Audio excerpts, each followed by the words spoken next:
A seguir,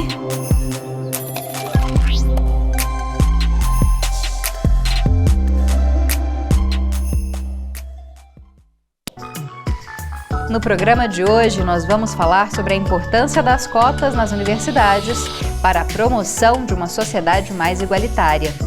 Vamos conhecer também um pouco mais sobre o termo pobreza menstrual e sobre os mecanismos de combate a essa condição. Além de falar sobre projetos da UFG que contribuem para a construção de um mundo melhor.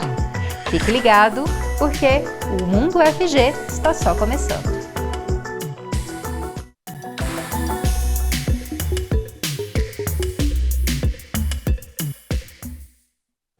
Seja bem-vindo e bem-vinda ao Mundo UFG de hoje.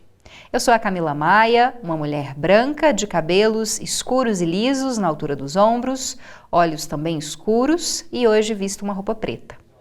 Quem faz a interpretação para Libras durante o primeiro bloco é o professor Diego Barbosa. Ele é coordenador do Labitave. O Diego é um homem de pele clara, tem cabelos e olhos castanhos e usa uma barba cheia. A lei de cotas, que existe no Brasil há uma década, desempenha um papel importante na luta por equidade social. Entenda mais sobre as cotas nas universidades públicas brasileiras na nossa matéria.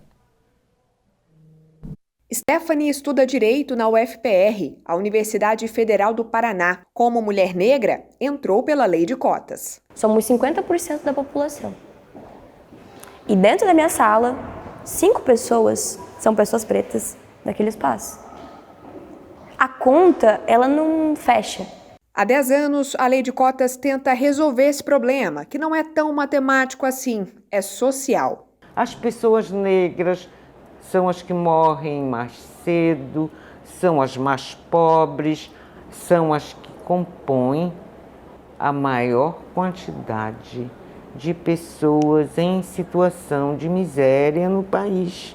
Para buscar mudanças, a lei de cotas aposta na educação. Funciona assim: nas universidades e institutos federais, ela garante que metade das vagas seja só para estudantes de escola pública. Desse total, 50% vão para quem tem renda de até um salário mínimo e meio para cada integrante da família. E as outras vagas reservadas são distribuídas entre candidatos negros, indígenas e pessoas com deficiência, de acordo com a população de cada lugar, seguindo dados do IBGE. Eu poderia dizer que hoje o perfil dentro da universidade mudou, tá?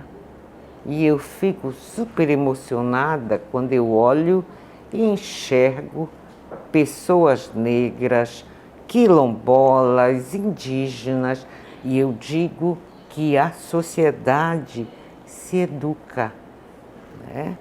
É importante para alguém ir a um médico negro, tá? A universidade se educa inclusive na sua postura racista. A opinião da professora Zélia, da Universidade Federal do Pará, uma referência no movimento negro na Amazônia, se espalha por outros cantos do Brasil. Versilene hoje vive em Brasília, mas nasceu na comunidade Calunga, em Cavalcante, e se formou na UFG, a Universidade Federal de Goiás. Ela está entre as 20 mulheres de sucesso da revista Forbes. Eu sou uma das fundadoras da Rede Nacional de Advogados e Advogadas Quilombolas, e hoje uma das maiores vitórias da gente, nossa, né, enquanto grupo jurídico, coletivo, é de olhar e perceber que aquilo não seria possível sem as ações afirmativas. Quando a lei de cotas foi aprovada lá em 2012, ela previa que 10 anos depois o Brasil ia parar para responder uma pergunta: o que mudou de lá para cá? Aí, em 2018, o IBGE mostrou que pela primeira vez no Brasil, o número de matrículas de estudantes negros foi maior que o de estudantes brancos. Tá aí uma resposta. E apesar de ela não ser a política que vai mudar toda a estrutura, ela é um lugar de começo.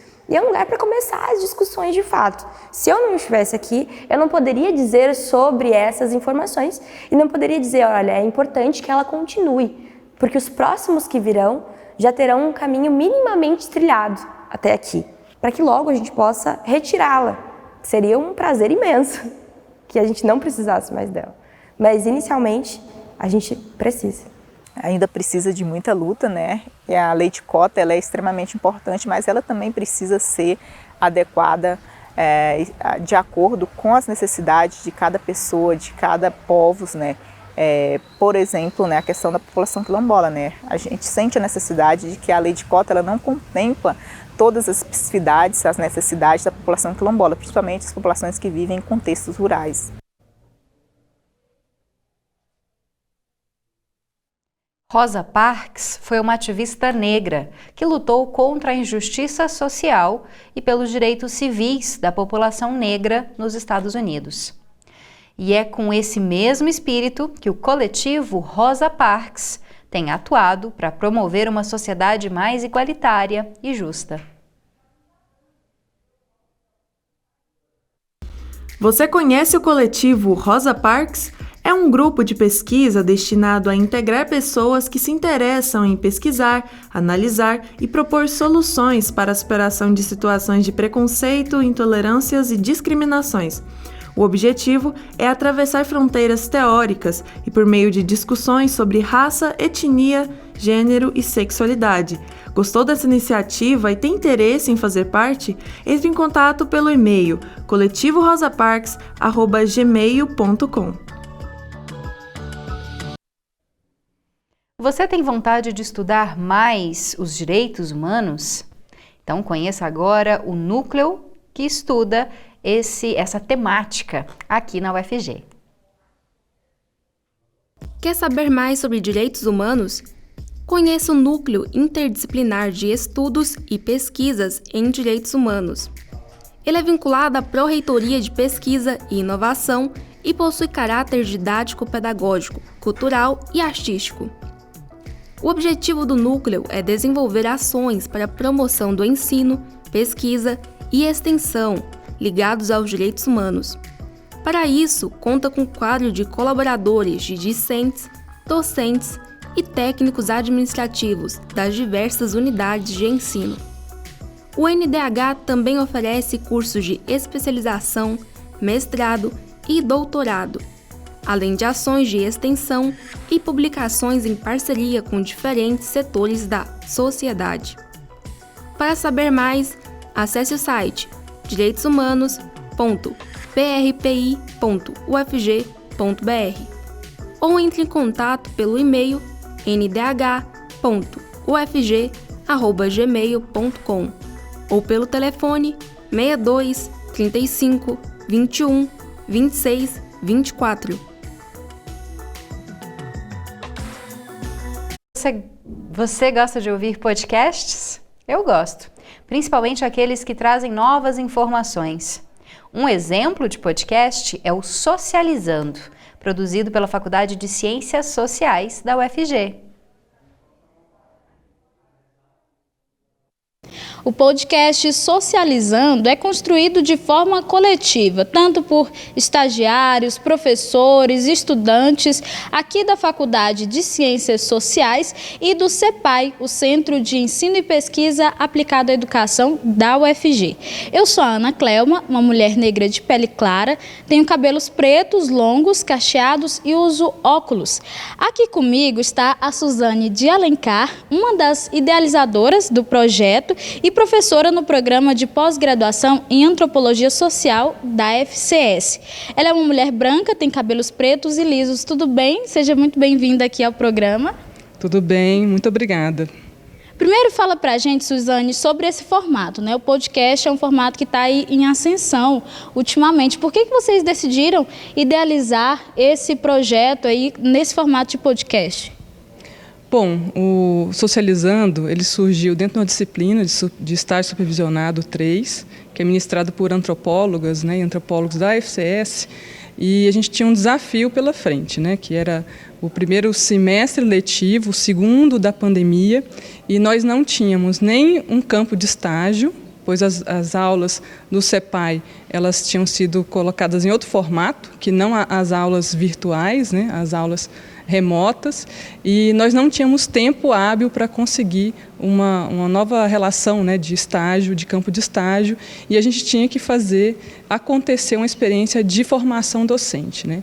Então, entre os formatos possíveis de comunicação digital, o podcast nos pareceu mais acessível, justamente porque a gente teria que criar uma nova relação com os estudantes da educação básica, que justamente estavam com dificuldade de acesso à internet e a dispositivos, né, para terem aulas. Isso foi um dos motivos pelos quais o CEPAI não adotou esse estilo, né, de aula remota. E o podcast foi um momento da gente pensar em outras formas de comunicar com esse estudante numa relação de ensino e aprendizado, né? Então, o podcast ele usa menos dados, né, de celular. Então, permite gravações, edições em aplicativos mais simples. E o que foi mais surpreendente para nós, né? Assim, recolocou o celular como aliado da sala de aula, né? Aquele que era o vilão da atenção do professor se tornou o meio principal de uma experiência de ensino e aprendizado. Agora, ao meu lado aqui está o Danilo Rabelo. Ele é professor no CEPAI UFG e também um dos idealizadores do projeto. Ele é um homem branco, tem cabelos grisalhos e usa barba. Tudo bem, professor? Seja bem-vindo aqui também ao programa. Tudo bem, obrigado. Nós que agradecemos. Professor, no podcast Socializando, vocês abordam diversas temáticas, né? Desde meio ambiente, tecnologia, consumo. Por que vocês decidiram trazer essas temáticas e como que elas são abordadas aí no podcast? É porque essas temáticas já fazem parte da matriz curricular, né, que ela é dividida em temas mesmo. E aí nós aproveitamos e colocamos assim, como temas do podcast. Cada estagiário e duplas de alunos, eles escolheram o tema de maior interesse de cada estagiário e alunos, né? Então eles se agruparam dessa maneira em torno dos temas. E para a próxima edição nós vamos fazer, por exemplo, um tema que é sobre a inclusão de pessoas com deficiência na escola. Bacana, então teremos aí novas edições, né? E, professor, sobre essa premiação que teve do podcast, o que isso significa para o projeto? Olha, eu acho que é o reconhecimento do projeto como um esforço de produção, assim, de formação de professores, né? E não só um professor que seja transmissor de conteúdos, mas um professor pesquisador, e que os alunos não sejam os meros receptores de informações, mas também produtor de seu próprio conhecimento. E também o reconhecimento da Faculdade de Ciências Sociais, do CEPAI, da UFG como um todo e do Estado de Goiás na formação de professores. Bacana. Bom, professor Danilo Rabelo, muito obrigada, tá, por participar aqui também com a gente. E para você que está em casa, está assistindo a gente, está ouvindo a gente, o podcast ele está disponível no Spotify, no site do Núcleo Caruá e no canal do YouTube, Socializando UFG, no canal do YouTube Socializando UFG. Lá você pode conferir o podcast Socializando, acessa lá. E agora você conhece mais um núcleo aqui da UFG, o NEST, Núcleo de Estudos sobre o Trabalho. Você se interessa por estudos sobre trabalho? Conheça o NEST, Núcleo de Estudos sobre o Trabalho, da UFG. Nele são desenvolvidas atividades voltadas à pesquisa, ensino e extensão sobre a temática. Dentro das atividades estão palestras, simpósios, conferências, interações com segmentos sociais e organização de um banco de dados sobre o mundo do trabalho no Brasil. O núcleo é ligado à Faculdade de Ciências Sociais e está localizado no campus Samambaia. Para mais informações, acesse o site nest.fcs.ufg.br ou entre em contato pelo telefone 3521 1451. Nós vamos para um rápido intervalo e daqui a pouco você fica sabendo um pouco mais sobre o programa Cão Guia, que auxilia na inclusão de pessoas cegas.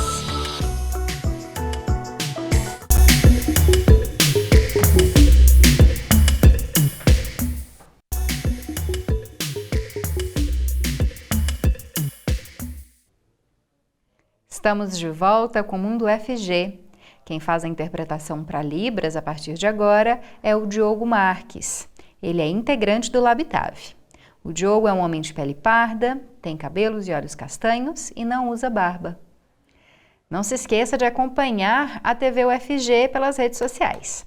Você pode conferir as atividades no Instagram, Twitter, YouTube, Facebook. Só procurar por @TVUFG. Também há um aplicativo da TV UFG, que você pode baixar gratuitamente em celulares com modelo Android. Então, assista o nosso conteúdo e também mande mensagens por esse aplicativo. Agora a gente fala sobre as ações da universidade voltadas para a inclusão de pessoas com deficiência. Uma delas é realizada pelo programa Cão Guia, que treina os animais que acompanham as pessoas cegas. Olá, eu sou a Ana Clelma, uma mulher negra de pele clara, tenho cabelos pretos, longos, alisados e uso óculos. Hoje está aqui comigo o Daniel Barbosa, ele é professor do ICB aqui na UFG e colaborador do projeto Cão Guia e vai falar para a gente sobre esse projeto maravilhoso que vai apresentar para a gente como que funciona. Ele se declara como um homem pardo, magro, tem cabelo crespo, curto e usa barba. E aqui também com a gente tá a cachorrinha Capoeira. Ela é uma cão guia, né? E ela é da raça Labrador. Tudo bem, professor Daniel? Seja bem-vindo aqui ao programa Mundo UFG. Boa tarde a todos, eu agradeço muito o convite, Ana. É uma oportunidade única vir aqui falar sobre o programa Cão Guia. O programa Cão Guia é um programa do Instituto Federal Goiano, que a gente teve a oportunidade de colaborar de alguma forma com o programa, enquanto servidor na época, alguns anos atrás, como família socializadora. Então é um programa que forma cães guia para cegos, né? Lá nós temos o servidor Bruno Naves, que realiza esse treinamento desses animais, e esses animais depois eles são destinados, tá, para atender aí como inclusão, né, os cegos. Tá? Fala um pouquinho mais para a gente como que funciona esse projeto e como que é o processo de formação para um cão-guia. Então esse programa ele tem como sede o campus Urutaí do Instituto Federal Goiano. Né? Lá existe um plantel hoje de animais. Esses animais eles são cruzados entre si e as ninhadas desde do nascimento esses animais já são acompanhados. Tá? A UFG em parceria com o Instituto Federal Goiano, ela colabora na avaliação desses animais enquanto filhotes, a avaliação comportamental. Depois desses filhotes, eles são encaminhados por volta dos 3 meses a uma família socializadora que é previamente selecionada e recebe algumas orientações e fica com essa família socializadora até por volta de 1 ano e meio. Depois disso, os cães retornam para o Instituto Federal, onde eles são treinados pelo Bruno Naves e recebem treinamento específico para se graduarem ou não, né? Porque em média, um em cada 5, 6 cães conseguem se graduar e serem utilizados como cão-guia para cego. E a gente está aqui, né, com a cão-guia, que é a Capoeira. Ela está usando um colete aqui, né? Explica para a gente qual que é a função desse colete, para que ele funciona, como que é isso? Esses cães em socialização, desde os 3 meses, quando eles são destinados à família socializadora, eles recebem um colete, tá? Eles têm uma tarjeta que fica junto com a coleira, que tem a identificação do nome, do campus, e os socializadores, a família socializadora, cada um dos membros recebe uma carteirinha. Então esses cães eles são amparados por lei federal e eles têm direito a acesso a qualquer ambiente de uso coletivo, seja privado ou público. Então, quando eles estão com esse colete, com a tarjeta e com a carteirinha, eu, enquanto socializador, posso entrar no cinema, num shopping center, numa farmácia, num banco, né?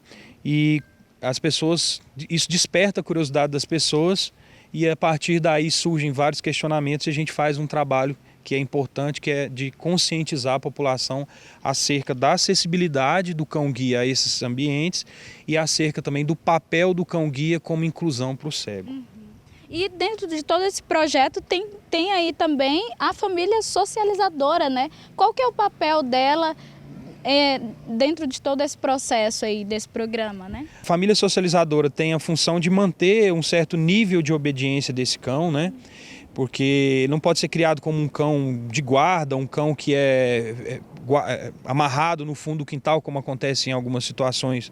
Algumas pessoas criam cães nessas condições. É um cão que deve interagir com a família, com os membros da família, ele deve ter acesso a todos os ambientes da casa da família, quarto, sala, cozinha.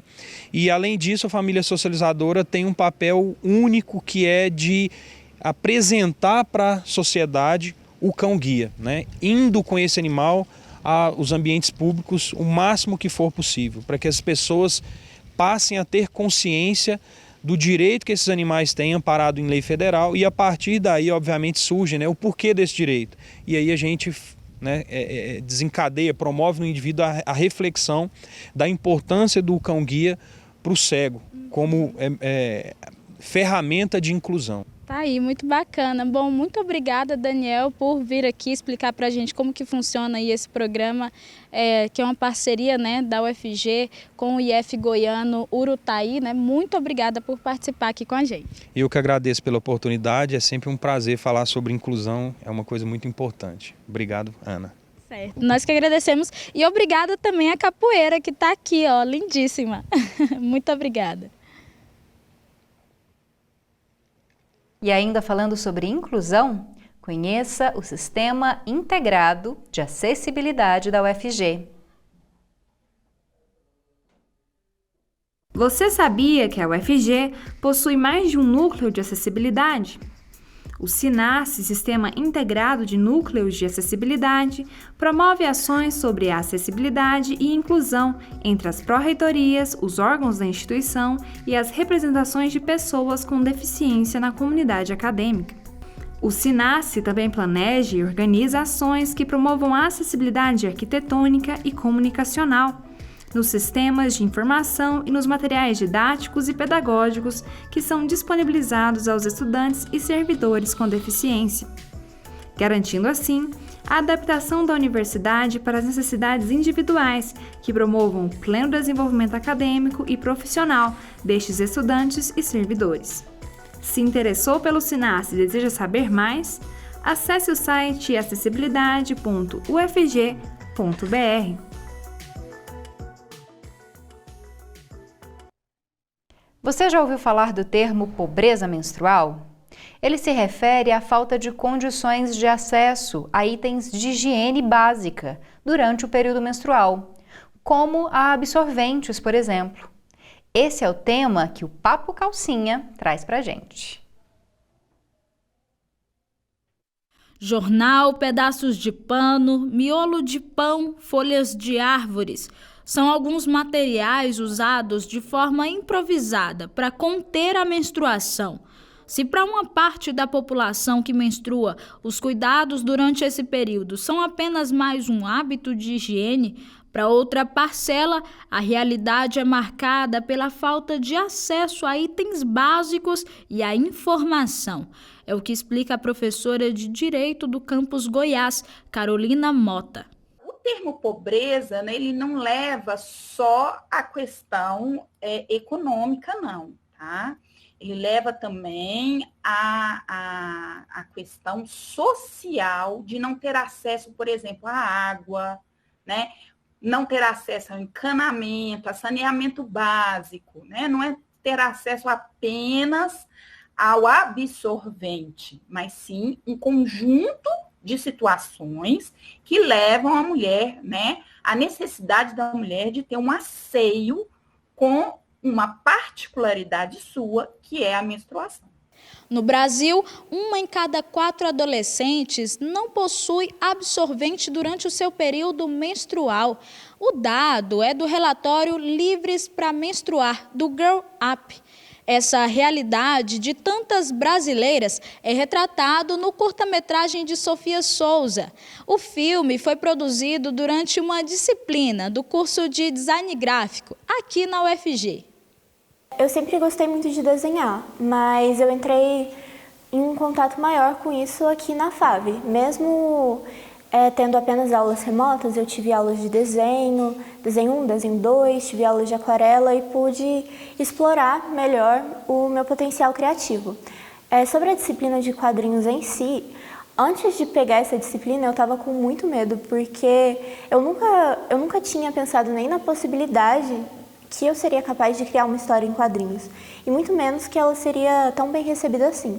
O resultado do trabalho foi a animação Papo Calcinha, que narra a história de Maria Aparecida, a Cid, uma adolescente que sofre com fortes dores menstruais e complicações por não ter condições financeiras para comprar absorvente. Para produzir o curta, a autora se baseou em histórias reais e em pesquisas sobre o tema.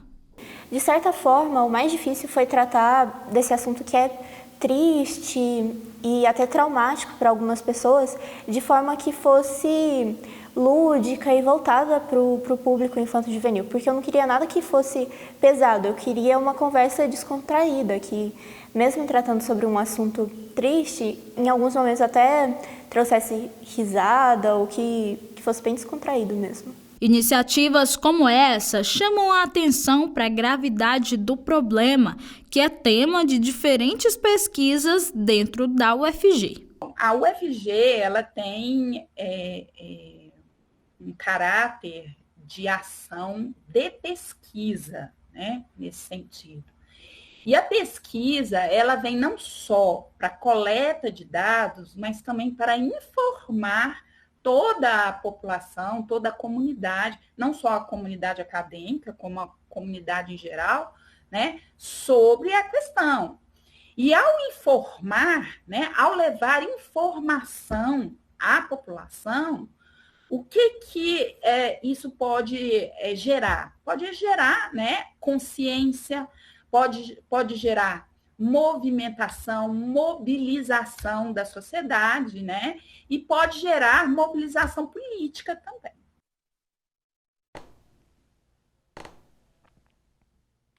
Conheça agora a Casa de Projetos Sociais da UFG e as contribuições culturais e sociais que ela oferece para toda a comunidade.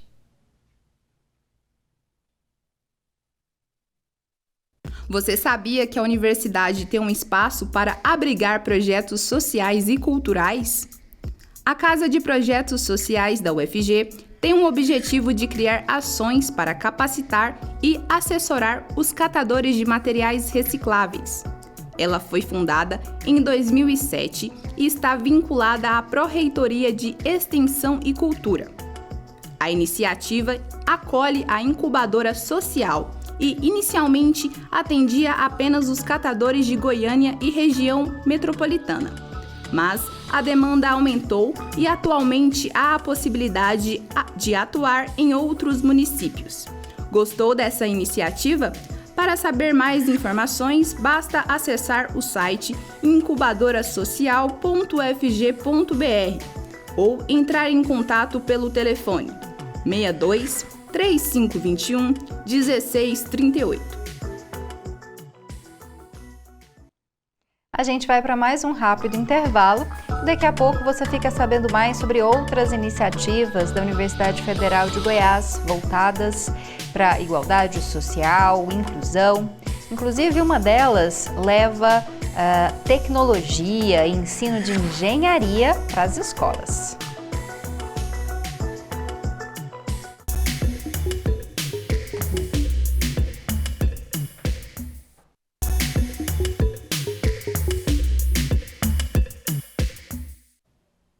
Estamos de volta com o Mundo UFG e chegou a hora de falar sobre tecnologia.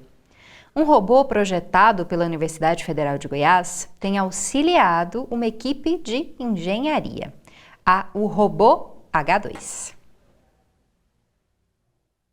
A ideia de construir um robô nasce de uma demanda acadêmica. O mestrado profissional em administração pública da UFG possui um convênio com o Tribunal de Contas do Estado. Dentro desse conceito, nós percebemos assim a importância de agregar tecnologia no serviço desse pessoal. Uma dessas ideias foi a gente desenvolver um robô para ele fazer inspeções de ambientes de risco ambientes que esses técnicos ainda não poderiam frequentar e também para inspeção de rodovias, né? As rodovias elas têm uma série de anomalias, como por exemplo declividade, né? Problemas com componentes, má composição de materiais e extensão. Então, para isso, um robô ele viria a ajudar sobremaneira essa equipe de engenharia do Tribunal de Contas. A convocação da equipe foi feita por meio de edital público. Em 4 meses, estudantes dos cursos de Engenharia da Computação, Engenharia Mecânica e de Inteligência Artificial desenvolveram um protótipo. Isso foi um aspecto determinante, essa rapidez do projeto, porque esses alunos já tinham muita experiência em trabalhar com projetos nos seus cursos. Então, colocar eles dentro de um laboratório e depois esse projeto, lançar ele já em operação, foi um prazo muito rápido. Aí nós estamos falando de 4 meses de trabalho. O robô H2 foi criado para missões de deslocamento. Este é o protótipo e tem a capacidade de carregar cerca de 200 quilos. Quando o projeto final ficar pronto, vai poder inspecionar as estruturas de rodovias. O Luiz Fernando, estudante de Engenharia de Computação, nos explica que um dos desafios foi aplicar placas-mães já programadas no robô H2. Essa parte foi muito baseada em documentação, né? A gente procurou na internet algumas comunidades open source que já haviam feito uma parte dessa documentação. Como cada placa é diferente uma da outra, a gente teve que fazer ali algumas verificações para saber qual documentação seria melhor para o nosso projeto. A inteligência artificial também está presente no projeto. Victor Emanuel, estudante do Instituto de Informática, ficou responsável pelas possíveis funções que o H2 pode ter. Desde o início, a minha participação nesse robô foi bem ampla.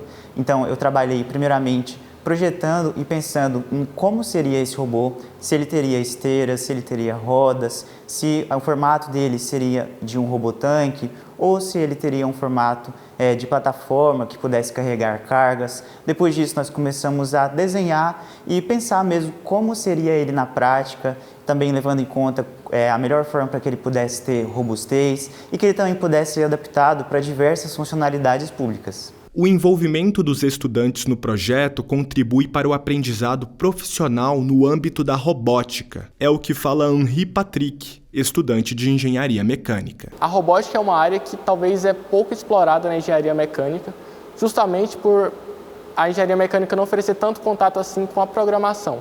E é algo que eu tive com o Luiz e com o Guilherme.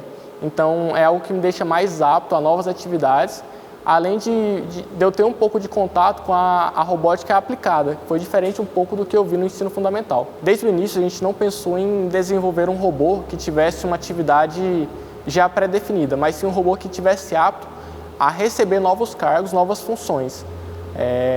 Então, a gente planejou e desenvolveu um robô que é uma plataforma que está apto a ser acoplado nele sensores ou sistemas mecânicos que torna o robô capaz de realizar trabalhos do cotidiano ou trabalhos que sejam de difícil acesso ao homem, enfim, atividades das mais variadas possíveis. Você que é estudante da UFG e deseja se desenvolver profissionalmente dentro da universidade, tem que conhecer a Poli-UFG. Você sabia que a UFG tem uma agremiação politécnica? A Poli-UFG desenvolve atividades voltadas para os estudantes de engenharia, como workshops, congressos, palestras e visitas técnicas. A agremiação aproxima os estudantes do mercado de trabalho e ajuda no desenvolvimento de habilidades comportamentais essenciais para qualquer profissional. Dessa maneira, ela complementa a formação acadêmica. Quer saber mais informações? Acesse o site poliufg.com.br ou o Instagram, @PolitécnicaUFG.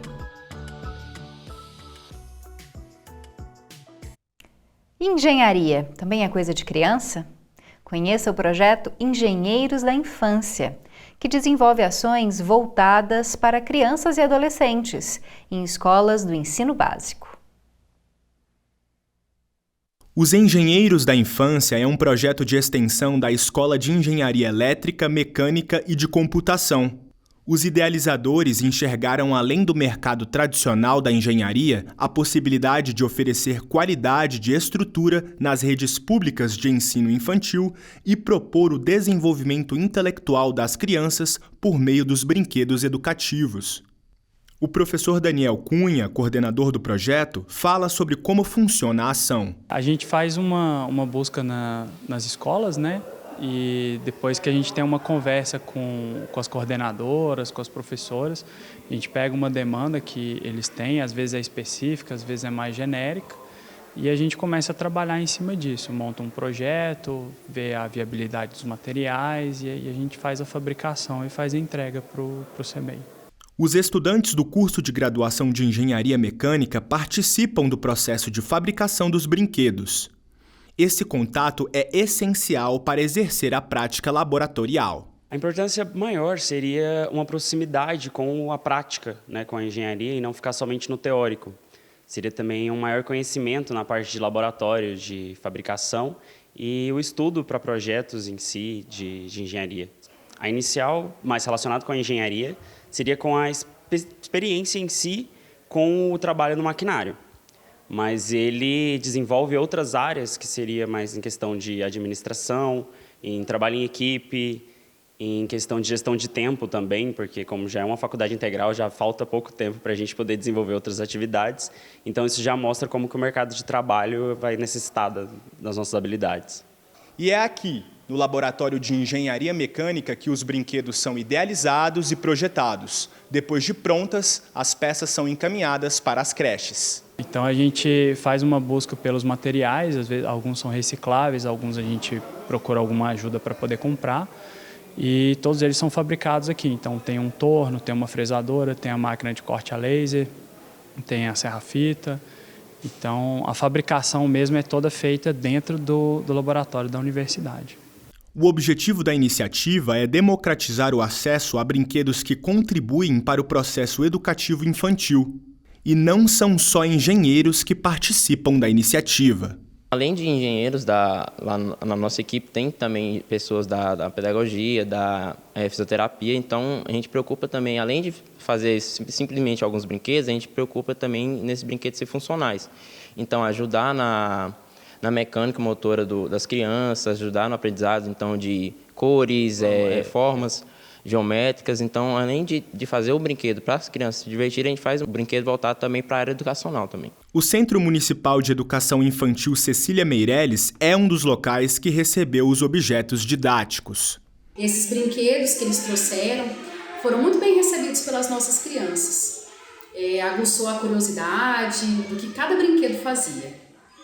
A importância desse tipo de projeto é criar uma parceria entre profissionais de outras áreas com a educação, né? Que nós acreditamos que através do brincar as crianças aguçam a curiosidade, as ideias e aí se tornam pensadores criativos.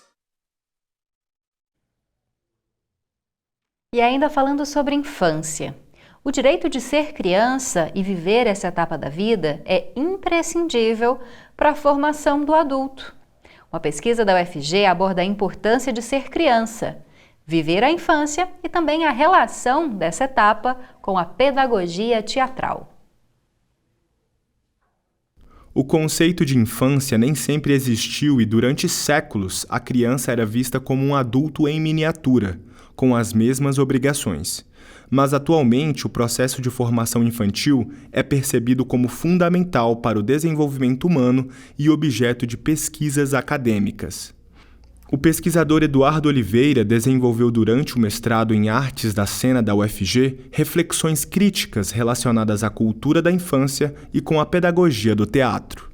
Nós encontramos, primeiro, essa questão pontual, que faz sentido aí a própria história da educação infantil, que é entender que não é uma ideia de currículo e que a educação infantil não é como uma escola, né? Que na verdade a gente pensa como um lugar de experiência e que a criança da educação infantil ela não é um aluno, mas sim uma criança. Então a gente parte um pouco desse pressuposto, a gente se fundamenta um pouco nesse referencial curricular para dizer isso e também questiona algumas questões que são tragas como conhecimento de mundo, né? Então eles apresentam alguns campos que são trabalhados na educação infantil. Dentre eles, nós temos alguns campos artísticos, mas o teatro ele apenas é citado nesses documentos como um recurso metodológico a ser utilizado pelo professor, o que também é interessante, mas que muitas vezes a gente acaba por esquecer que também é um potencial de ser trabalhado com as próprias crianças. Uma das intenções da pesquisa foi pensar o teatro enquanto campo de produção de conhecimento.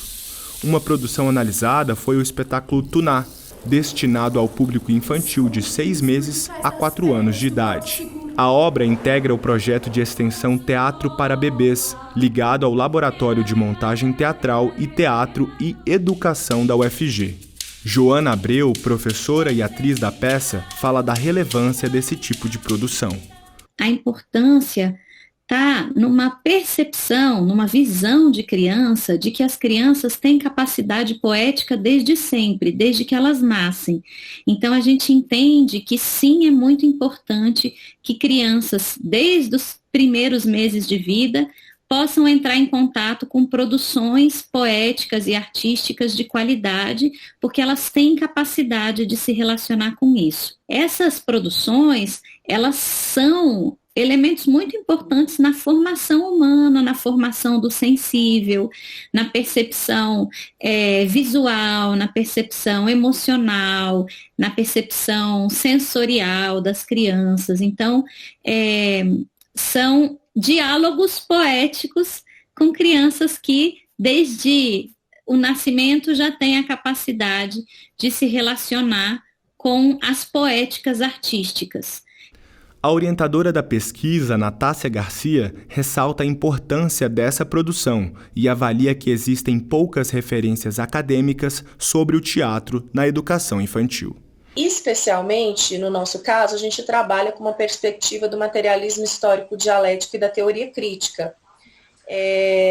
No entendimento da criança enquanto sujeito de direito e também na construção da autonomia. Então, as referências ainda ficaram mais estritas.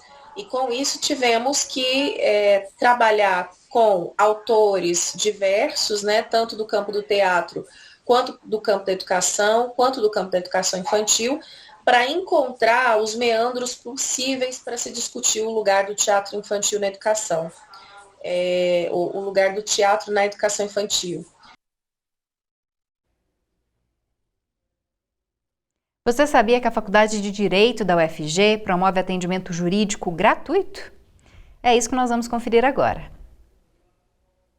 Começa falando pra gente como que surgiu o núcleo, essa ideia toda e qual que é o objetivo, né, desse núcleo de práticas jurídicas. Núcleo de prática jurídica é uma obrigação de toda faculdade de direito. Então, uma universidade que oferta o curso de direito tem que fazer atendimento jurídico gratuito à população. E a importância é justamente que a gente amplia a assistência jurídica. No Brasil, a instituição principal responsável pela assistência jurídica às pessoas carentes é a Defensoria Pública.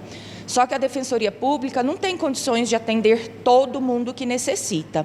Então, os núcleos de prática jurídica fazem um atendimento complementar e o núcleo de prática jurídica da Faculdade de Direito da UFG existe desde que ela foi criada, então há muitas décadas. E quais são os atendimentos que são realizados aqui e quem que pode, né, receber aí, ser atendido, na verdade, pelo núcleo? Ótimo. Então, a gente atende pessoas que não tenham condições de pagar por um advogado particular. Por conta disso, a gente analisa a renda familiar da pessoa, que deve ser de até 3 salários mínimos. Ainda é necessário que o processo tramite em Goiânia. Por isso que a gente normalmente verifica o domicílio da pessoa, onde ela mora, porque isso vai influenciar se a gente pode fazer o atendimento ou não, porque são apenas processos que já tramitam em Goiânia. A gente faz atendimento principalmente na área civil e de direito do consumidor. Então, se uma criança precisa pedir uma pensão alimentícia, se um casal quer se divorciar, se há necessidade de regulamentar guarda ou visita entre pais e filhos, se uma pessoa comprou um produto ou adquiriu um serviço que não foi prestado corretamente, E a gente também faz consultoria, no sentido assim, eu fiz esse contrato, estou em dúvida. Pode vir até a faculdade de Direito, que a gente vai prestar o esclarecimento. Às vezes a pessoa não sabe se o caso dela se encaixa aqui.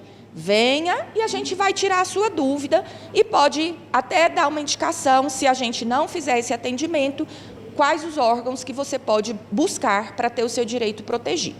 Certo, e como que faz, como que entra em contato, como que chega até esse atendimento aqui no NPJ, né? Ótimo, a pessoa pode vir até a Faculdade de Direito da UFG, que fica aqui na Praça Universitária. O atendimento do Núcleo de Prática Jurídica é das 8 às 18.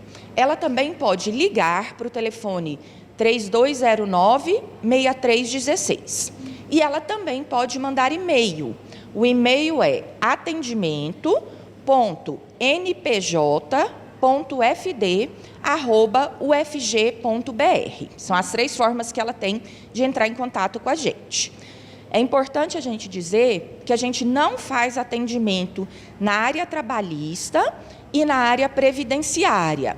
Na área trabalhista, a pessoa pode procurar diretamente, se ela não tiver condições de pagar um advogado, ela pode procurar diretamente a Justiça do Trabalho.